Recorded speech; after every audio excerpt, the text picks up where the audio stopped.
अस्सलामुअलैकुम दोस्तों, अज मैं थानू दहाड़ वा आ छोटे छोटे बच्चे आ जेडे बेचारे माँ प्यो जहालत की वजह तो इन्हों को घा घू पट्ठे कराते आ, घा घू खतवाते आ, तो इन्हों स्कूल नहीं घालते।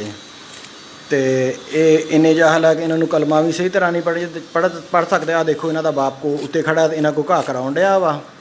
ये कलमा भी नहीं सही तरह पढ़ सकते, तो ना कराम जी की पढ़िया, ना दुनिया जोगे, ना आखिर जोगे, सिर्फ माल के पट्ठिया जोगे आ।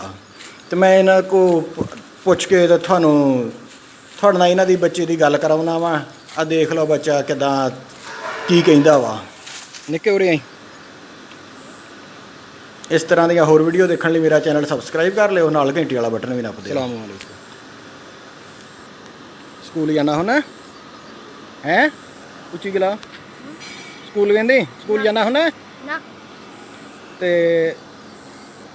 करामजीत पढ़िया ते की करदा होना है? घा तो स्कूल क्यों नहीं जाता है?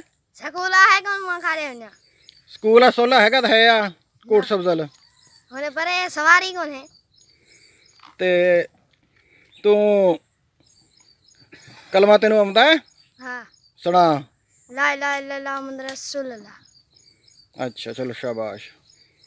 ते इदा करा कर हुण आपदे अब्बे ने कि तेन साइकिल लैके देवे तो स्कूल जाया कर, ठीक है ना?